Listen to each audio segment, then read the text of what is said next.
뇌경색 30년 환자, 석 달 만에 혼자 걷게 된 비밀, 기적의 식단과 생활관리 파트 1, 도입, 75세 뇌경색 환자의 절박한 요청범 당사의 인생보감, 오늘 이야기 시작합니다. 환자분, 죄송하지만 이건 저희 병원에서도 어렵습니다. 지난 2024년 가을, 서울 중구에 있는 저희 실버케어 건강센터에 절박한 전화 한 통이 걸려왔습니다. 전화를 건 이는 75살 박순덕 할머니의 따님 김민정 씨였습니다. 선생님, 어머니께서 30년 동안 뇌경색으로 고생하셨는데 최근 증상이 더 심해져서 걷기조차 힘드세요. 대학병원에서도 더 이상 치료 방법이 없다고 그냥 관리만 잘하라고 하시는데 정말 다른 방법은 없을까요? 저는 실버케어 건강센터에서 15년째 재활 전문가로 일하는 이강수입니다. 수많은 뇌혈관 질환 환자들을 만났지만 30년이라는 긴 시간 동안 뇌경색과 싸워온 환자를 만나는 것은 저에게도 새로운 도전이었습니다. 하지만 제가 지난 10년간 연구하고 임상에서 확인한 식이요법과 생활관리 프로그램이라면 분명 도움이 될 것이라는 확신이 있었습니다. 박순덕 할머니를 처음 만났을 때 그분의 상태는 예상보다 심각했습니다. 오른쪽 팔다리 마비 증상이 심했고 발음도 어눌했습니다. 혈압은 160달러, 100달러 mmHg로 높았고 혈중 콜레스테롤 수치도 250달러 달러사인 mg/dl을 넘어섰습니다. 하지만 무엇보다 큰 문제는 식습관이었습니다. 할머니는 매일 아침 국물에 밥을 말아 드셨고 김치와 젓갈을 곁들이는 것이 일상이었습니다. 점심과 저녁에도 찌개류를 빼놓지 않으셨으며 간식으로는 빵과 과자를 즐겨 드셨습니다. 할머님, 지금부터 제가 말씀드리는 식단을 석 달만 따라주실 수 있으세요? 약속하건대 분명히 변화가 있을 겁니다. 제 말에 할머니는 반신반의하는 표정이었지만 딸 민정씨가 적극적으로 협조하겠다고 했습니다. 그렇게 우리의 도전이 시작되었습니다. 오늘은 서론 길게 하지 않고 반도직입적으로 도움이 되는 핵심 내용부터 먼저 알려드리겠습니다. 하지만 끝까지 시청하시면 반드시 도움이 될 꿀팁들을 담아두었으니 꼭 끝까지 보세요. 본격적인 오늘의 건강 이야기를 전해드리기 전에 채널 구독과 영상의 좋아요 버튼 한 번씩 꼭 부탁드립니다. 여러분은 어디에서 이 영상을 보고 계신가요? 댓글로 여러분의 시청 위치도 꼭 알려주세요. 파트 2. 첫 번째 핵심, 나트륨 섭취를 줄이는 실전 저염식 조리법. 첫 번째로 제가 강조한 것은 소금 섭취량을 줄이는 것이었습니다. 단순히 짜게 드시지 마세요 라고만 말하는 건 아무 소용이 없다는 것을 저는 잘 알고 있었습니다. 우리나라 사람들의 하루 평균 나트륨 섭취량은 약 4,000달러 달러사인 mg로 세계보건기구 권장량인 2,000달러 달러사인 mg의 2배가 넘는 수치입니다. 특히 국과찌개 문화가 발달한 한국에서 저염식을 실천하는 것은 정말 어려운 일이죠. 그래서 전할머니께 실용적인 방법들을 알려드렸습니다. 짠맛을 대체하는 비법식초와 레몬즙 활용, 신맛은 짠맛을 대신할 수 있어 소금을 적게 넣어도 음식이 밍밍하게 느껴지지 않습니다.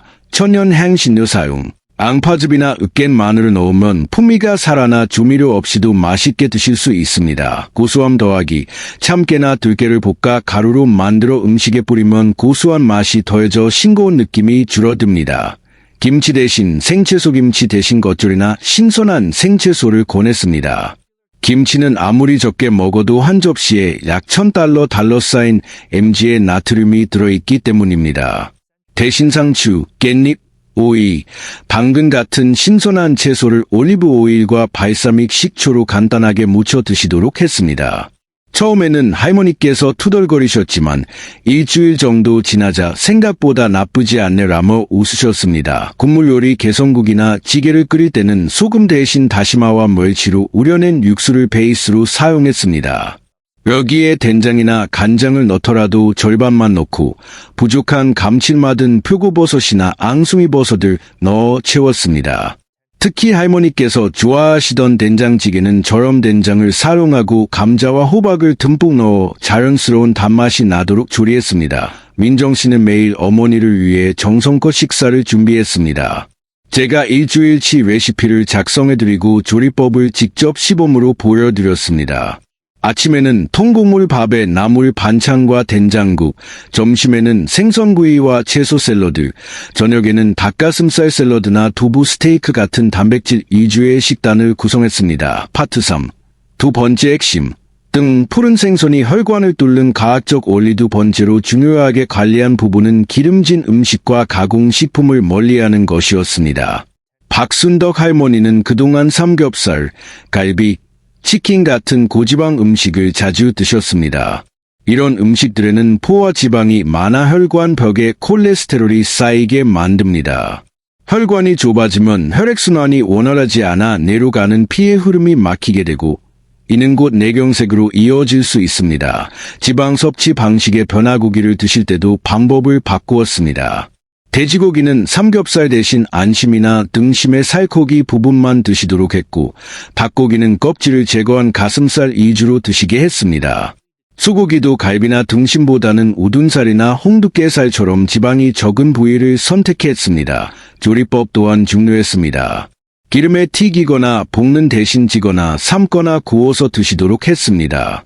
특히 에어프라이어를 활용하여 기름을 거의 사용하지 않고도 바삭하게 조리할 수 있어 할머니께서도 만족하셨습니다. 오징어나 새우처럼 콜레스테롤이 높은 해산물은 일주일에 한 번 정도만 소량 드시도록 제한했습니다. 혈관 청소부 등 푸른 생선 대신 콜레스테롤 수치를 낮춰주는 음식들을 적극적으로 식단에 포함시켰습니다. 그중 가장 핵심이 되는 것이 바로 등 푸른 생선이었습니다. 고등어, 삼치, 꽁치, 정어리 같은 생선에는 오메가-3 지방산이 풍부하게 들어 있습니다. 이 오메가-3은 혈관을 깨끗하게 청소하는 역할을 합니다. 혈중 중성 지방을 낮추고 벌프 나쁜 콜레스테롤, 저밀도 지질 단백, 벌프 은주리머, 벌프 좋은 콜레스테롤, 고밀도 지질 단백, 벌프은 높여줍니다. 또한 혈소판이 서로 엉겨붙어 벌프 피떡, 혈전, 벌프을 만드는 것을 막아주기 때문에 뇌혈관이 막히는 것을 예방할 수 있습니다. 저는 할머니께 일주일에 3번 이상 등 푸른 생선을 드시도록 권했습니다. 월요일에는 고등어구이, 수요일에는 삼치조림, 금요일에는 꽁치찜식으로 메뉴를 짰습니다. 생선을 조리할 때도 소금을 많이 사용하지 않고 생강, 마늘, 청양고추로 비린내를 잡았습니다. 특히 생선뼈째 드시는 것이 좋다고 말씀드렸는데 생선뼈에는 칼슘이 풍부하여 뼈 건강에도 도움이 되기 때문입니다. 압력솥에 생선을 무와 함께 푹 끓이면 뼈까지 부드러워져서 드시기 편합니다. 파트 4. 충격 반전. 마비된 오른팔로 다시 숟가락을 든 순간까지의 식단 변화. 세 번째 핵심. 흰색 과일과 채소 사과, 배, 양파, 마늘, 무 같은 흰색 계열의 식품에는 식물성 섬유질과 플라보노이드라는 항산화 성분이 많습니다. 이 성분들은 혈관을 청소하는 청소부 역할을 합니다. 특히 사과와 배에 든 펙틴이라는 수용성 섬유질은 장에서 콜레스테롤 흡수를 막아줍니다. 할머니께는 아침마다 사과 반개와 배 4분의 1개를 갈아 주스로 만들어 드렸습니다. 여기에 당근 한 토막과 샐러리 한 줄기를 더해 영양을 풍부하게 했습니다. 양파는 매일 식사에 빠지지 않도록 했습니다. 생으로 드시기 힘들 때는 찬물에 10분 정도 담가 매운맛을 줄인 후 초고추장에 묻혀 드시거나 샐러드에 넣어 드시도록 했습니다. 마늘도 매일 서너 쪽씩 드시도록 권했습니다. 마늘의 알리신 성분은 혈압을 낮추고 혈전 형성을 막아줍니다. 생으로 드시기 힘들다면 구워서 드시거나 흑마늘 형태로 드시면 좋습니다. 흑마늘은 항산화 효과가 더 뛰어납니다. 네 번째 핵심. 칼륨이 풍부한 식품. 칼륨은 우리 몸속에 쌓인 나트륨을 소변으로 배출시키는 역할을 하여 혈압을 안정적으로 유지하는 데 도움을 줍니다. 연구에 따르면 칼륨을 꾸준히 섭취한 사람들은 그렇지 않은 사람들보다 뇌혈관 질환 발생률이 약 15% 낮다고 합니다. 칼륨이 많은 대표적인 식품은 고구마, 바나나, 토마토, 시금치, 아보카도입니다. 고구마. 간식으로 찐 고구마를 드시도록 했습니다. 중간 크기 하나에 약 $500 쌓인 mg의 칼륨이 들어 있습니다. 껍질째 조리하면 영양소 손실이 적습니다. 토마토. 매일 한두 개씩 드시도록 했습니다. 토마토의 라이코펜은 혈관 노화를 막아줍니다. 올리브 오일과 함께 살짝 익혀 먹으면 라이코펜의 흡수율이 3배 이상 높아집니다. 바나나, 아침 식사 후 디저트로 하루 한 개만 드시도록 제안했습니다. 당도가 높기 때문 시금치 케일, 칼륨과 함께 마그네슘, 비타민 K가 풍부합니다. 비타민 K는 혈관에 칼슘이 쌓이는 것을 막아줍니다. 파트 5. 세 번째 핵심, 견과류 한 줌이 뇌졸 중 위험을 낮추는 메커니즘. 다섯 번째 핵심, 견과류 아몬드, 호두, 잣, 땅콩, 캐스넛 같은 견과류에는 불포화 지방산, 비타민 E, 마그네슘, 식이섬유가 풍부합니다. 특히 호두에는 오메가-3 지방산의 일종인 알파리놀렌산이 많아 뇌 건강에 좋습니다. 아몬드의 비타민 E는 항산화 효과가 뛰어나 혈관벽 손상을 막고 염증을 줄여줍니다. 저는 할머니께 매일 아침 견과류 한 줌, 약 30g 정도를 드시도록 했습니다. 견과류는 칼로리가 높으므로 체중 증가를 막기 위해 적정량을 지키는 것이 중요합니다. 시중에 파는 가염 운가당 제품은 피하고 무염 제품, 생으로 된 것이나 살짝 볶은 것을 선택해야 합니다. 여섯 번째 핵심, 해조류 미역, 다시마, 김, 파래 같은 해조류에는 알긴산과 후코이단이라는 끈끈한 성분이 들어 있습니다. 이 성분들은 수용성 식이섬유로 장에서 콜레스테롤과 결합하여 몸 밖으로 배출시킵니다. 또한 혈당이 급격하게 오르는 것을 막아 당뇨 관리에도 도움이 됩니다. 미역국을 끓일 때 소금 대신 들깨가루를 넣어 구수한 맛을 냈습니다. 시판 조미김은 염분이 많으니 피하고 무염김을 선택하거나 올리브 오일을 살짝 발라 구워 드시도록 했습니다. 할머니께서는 특히 파래 무침을 좋아하셨는데 참기름, 다진 마늘, 통깨로 무치고 식초를 약간 넣어 맛을 더했습니다. 일곱 번째 핵심, 들깨의 오메가-3, 고등어의 25배 비밀. 들깨는 우리나라 사람들에게 축복 같은 식품입니다. 들깨 $100 약 $63 오메가-3 지방산이 들어있는데 이는 고등어의 25배, 연어의 30배에 해당하는 양입니다. 들깨의 오메가-3는 알파리놀렌산 형태로 우리 몸속에서 EPA와 DHA로 전환됩니다. EPA는 혈전 생성을 예방하고 DHA는 뇌세포를 보호하며 심장 리듬을 안정시킵니다. 저는 할머니께 매일 들깨 한 숟가락을 드시도록 했습니다. 들깨는 가루로 만들어 시금치나물이나 미역국에 뿌려 드시거나 들기름 형태로 샐러드 드레싱으로 사용하면 좋습니다. 다만 들깨와 들기름은 쉽게 산패되므로 냉장 보관하고 개봉 후 한 달 이내에 드시는 것이 좋습니다. 민정 씨는 작은 믹서기를 구입하여 매일 아침 들깨를 갈아 어머니께 드렸습니다. 파트 6. 피해야 할 음식 목록. 이제 반대로 피해야 할 음식들에 대해 말씀드리겠습니다. 2. 정제된 밀가루 음식인 빵, 과자, 케이크, 라면, 우동 같은 음식들은 혈당을 급격하게 올립니다. 혈당이 오르면 인슐린이 과도하게 분비되고 이는 혈액 속의 당을 지방으로 바꿔 혈관 벽에 쌓이게 하는데 이것이 동맥경화의 시작입니다. 빵은 흰빵 대신 통밀빵이나 호밀빵을, 라면은 수프를 절반만 넣고 채소를 많이 넣어 드시도록 타협했습니다. 2. 설탕과 액상과당이 많은 음식, 탄산음료, 과일 주스, 에너지 음료, 달달한 커피 음료에는 엄청난 양의 당이 들어있어 혈관에 큰 스트레스를 줍니다. 과일 주스는 식이섬유는 없어지고 당만 농축되므로 과일은 가급적 통째로 씹어 드시는 것이 좋습니다. 할머니께는 커피에 설탕 대신 스테비아 같은 천연 감미료를 사용하도록 권했습니다. 대추나 무화과 같은 말린 과일을 갈아 요리에 단맛을 더할 수도 있습니다. 3. 트랜스 지방과 정제된 식물성 기름 마가린, 쇼트닝, 튀김용 기름에는 트랜스 지방이 많습니다. 트랜스 지방은 나쁜 콜레스테롤을 높이고 좋은 콜레스테롤을 낮춰 혈관을 빠르게 막히게 합니다. 성분표에 견과류나 부분 견과류 표시가 있는 제품은 피해야 합니다. 콩기름, 옥수수유, 해바라기유 같은 정제된 식물성 기름은 오메가-6 지방산이 많아 과다 섭취 시 염증을 일으킬 수 있습니다. 기름을 사용할 때는 엑스트라 버진 올리브 오일, 아보카도 오일, 들기름처럼 건강한 기름을 선택하고 고온에서 오래 가열하는 것은 피해야 합니다. 민정 씨는 요리할 때 기름 사용을 최소화하고 찌거나 삶거나 오븐에 굽는 방식으로 조리했습니다. 4. 가공육햄, 소시지, 베이컨, 유포 같은 가공육에는 나트륨, 질산염, 아질산염이 많습니다. 이 첨가물들은 혈관을 손상시키고 염증을 일으킵니다. 세계보건기구에서는 가공육을 일군 발암 물질로 분류했습니다. 가공육 대신 삶은 달걀, 두부조림, 생선구이 등 신선한 재료로 직접 조리한 음식을 드시는 것을 권장합니다.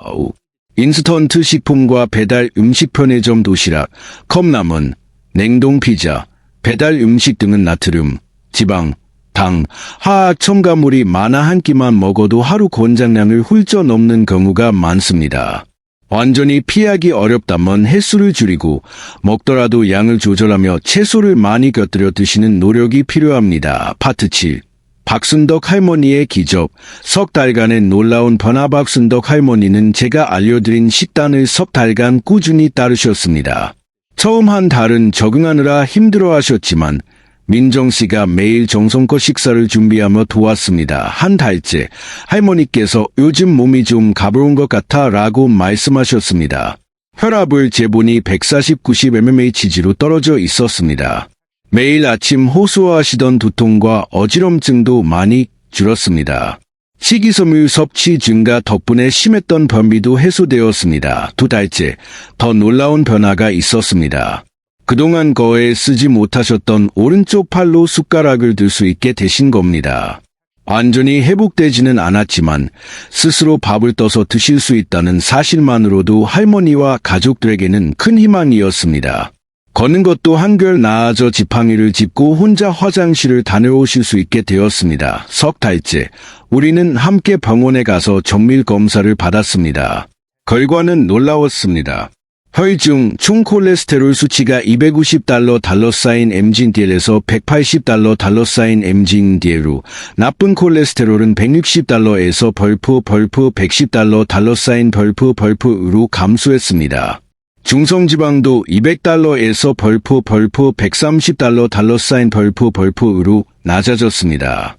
혈압은 벌프 120달러, 80달러 벌프로 정상 범위에 들어왔고 공복혈당도 120달러에서 벌프 95달러 쌓인 벌프로 정상 범위로 돌아왔습니다. 담당 의사 선생님께서 약도 안 바꿨는데 이렇게 수치가 좋아진 건 처음 봅니다. 라며 놀라워하셨습니다. 가장 감동적이었던 순간은 할머니께서 제 손을 잡으시며 고맙습니다. 이제 죽기 전에 손주들 결혼식은 볼 수 있을 것 같아요. 라고 말씀하셨을 때였습니다. 할머니의 변화는 여기서 멈추지 않았습니다. 석 달이 지난 후에도 계속 좋아지셔서 6달째에는 근처 공원까지 산책을 다녀오실 수 있을 정도로 회복되셨습니다. 어머니의 변화를 보며 민정 씨도 식습관을 바꿔 석 달 만에 체중이 8달러 쌓인 kg 줄고 혈압이 정상으로 돌아왔습니다. 파트 8. 결론 및 재원. 작은 실천이 만드는 기적내경색, 뇌출혈, 뇌졸중은 우리나라 사망 원인 4위 안에 드는 무서운 질병입니다. 하지만 제가 박순덕 할머니를 통해 확인한 것처럼 올바른 식습관과 생활관리만으로도 충분히 예방하고 개선할 수 있습니다. 제가 강조하고 싶은 것은 음식이 약이 될 수 있다는 점입니다. 우리가 매일 먹는 음식이 우리 몸과 혈관을 만들고 건강을 만듭니다. 주의사항, 이미 뇌혈관 질환을 앓고 계신 분들은 반드시 의사 선생님과 상담을 하시고 처방받은 약을 임의로 끊어서는 안 됩니다. 제가 말씀드린 식이요법은 약물치료와 병행할 때 가장 효과적입니다. 또한 갑작스럽게 식단을 바꾸기보다는 천천히 단계적으로 바꿔나가는 것이 중요합니다. 뇌혈관 건강을 위한 최종 핵심 정리 섭취해야 할 음식 피해야 할 음식 가장 중요한 실천 등 푸른 생선, 오메가-3, 견과류, 들갱 들기름 정제된 밀가루 음식 소금, 나트륨, 섭취 줄이기의 조류, 흰색 과일 채소, 칼륨 풍부 식품 설탕, 액상과당 많은 음식 녹색 잎채소, 비타민 K, 콩류, 베리류, 항산화와 트랜스 지방 정제된 식물성 기름 가공육, 인스턴트 배달 음식이 모든 것을 한꺼번에 실천하기 어렵다면 하나씩 천천히 시작하세요. 오늘부터 국물을 조금 덜 드시고 내일부터는 과자 대신 견과류를 드셔보세요. 이렇게 작은 실천들이 모여 큰 변화를 만들어냅니다. 박순덕 할머니처럼 30년간 병을 알아오신 분도 변화할 수 있었습니다. 여러분도 충분히 할 수 있습니다. 건강은 하루아침에 만들어지지 않지만 매일 조금씩 쌓아가는 작은 실천들이 모여 기적을 경험하게 할 것입니다. 오늘부터 시작하세요. 여러분의 혈관이 깨끗해지고 내가 건강해지고 삶의 질이 높아지는 변화를 경험하시게 될 것입니다. 건강한 100세 시대, 우리가 만들어갈 수 있습니다. 오늘 내용이 도움이 되셨다면 좋아요와 구독을 눌러주세요. 그리고 여러분의 소중한 가족과 친구들에게도 이 내용을 공유해주세요. 다음에는 또 다른 유익한 건강 정보로 찾아뵙겠습니다. 감사합니다.